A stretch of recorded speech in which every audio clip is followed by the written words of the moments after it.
Is your child having an issue with retaining math knowledge? Maybe it looks like your child is working through math problems on a certain topic, and from one problem to the next, they forget what to do. Even if they did it right this first problem, the next time they get to it, they've totally forgotten how to do it.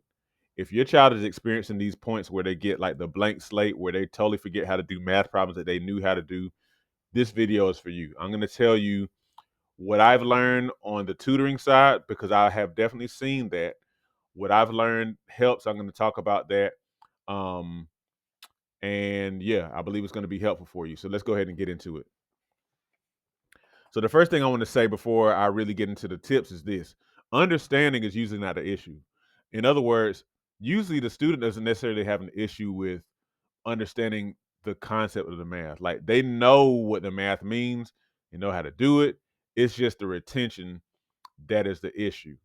And what I want to say to that is this: sometimes students, and we've probably all done it, we have a tendency to compare ourselves to other students. Like, hey man, they're smart. They retain this stuff.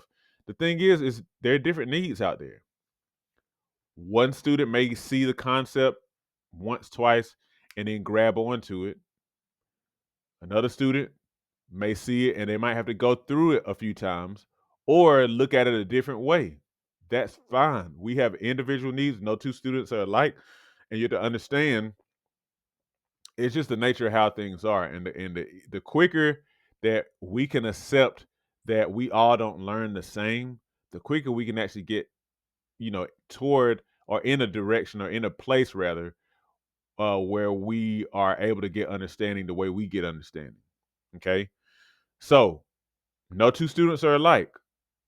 Another thing I've noticed is that anxiety does sometimes tend to be an issue. Sometimes students have issues with confidence. Maybe they had like some situation in math before where they failed and um, that kind of shook their confidence. I've had students where authority figures over them have told them that they're not smart or that they can't do well in math. Okay, of course, it's just terrible. Um, but this is what I want to say to that. You can do the math. Your child can do the math. Okay. That's really the foundation of all this stuff. Is you have to believe first. Think about it this way. If you believe that you can do something, like, for example, a baby believing that he or she can walk, you're going to keep on trying. You're going to try and try and try and try and try until you get it. Now, if you don't believe, then you're not even going to move in that direction. So you have to believe. That's really the foundation. And what I'm telling you is you can do it. It's a fallacy that you are unable to do the math. You can do it. You just need to believe and actually follow a way that works for you. That's key. So now let's go ahead and get into the two tips. Yep, it's just two tips that I want to give you. If you're a parent watching this, you're going to give these to your child. If you're a student watching this, of course, obviously you're going to apply these to yourself. But these are two tips to help you to retain the math, to retain the knowledge so that you can make higher grades, succeed, and all that kind of good stuff. Tip number one: take good notes that make sense to you. Now, typically, when you're learning these lessons, you have a teacher who is instructing you on how to do the concepts, how to over this the all the concepts. Okay, and they may be giving you step by step notes. Now, as you listen to the lecture, likely you're taking notes. I hope you're taking notes, but it may not be enough for you to just take only the notes that your teacher's writing on the board. Because think about it: if you don't understand what the teacher's writing on the board, it's not going to help you. Okay, so what you want to do is you want to take notes on your notes. As you're going through, this may require you to raise your hand and ask questions. Whatever it requires, you need to be writing notes in the margins of your notes or even writing whatever the teacher says in different words in a way that you understand. Okay. That is very important. One thing I used to a lot of times do is I would mark my notes sometimes with little sub notes. Um, when I read back over them and get understanding, I may make some annotation of some kind to remind me of what the um what the concept was about. You reinforce your own knowledge that way.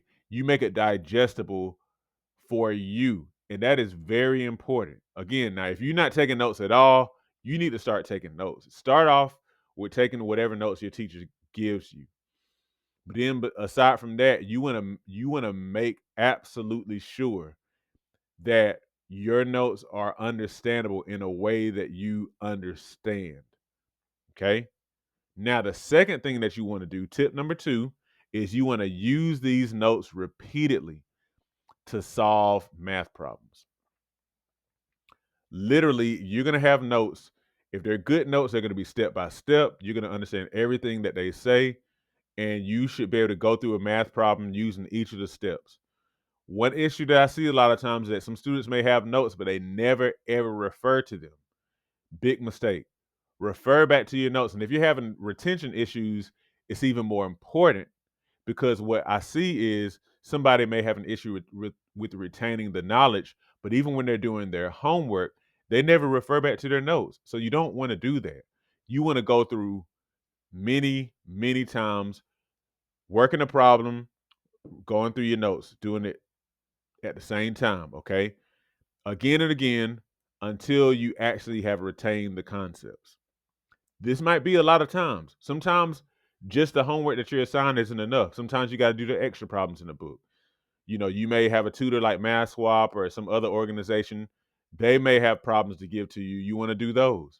You want to find a way to get a lot of problems in using your notes while you do the problems, so that you can better reinforce and retain the information on how to do the problem. Okay.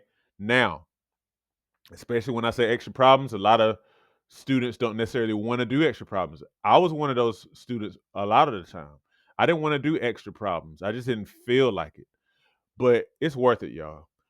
The thing about improving in something is you have to go the extra mile sometimes. Sometimes, if you really, really want to improve, if you really want to see what your potential is, you got to put in extra work. You can't just rely on getting by, like the very bare minimum. You can't do that. You have to go to the next level.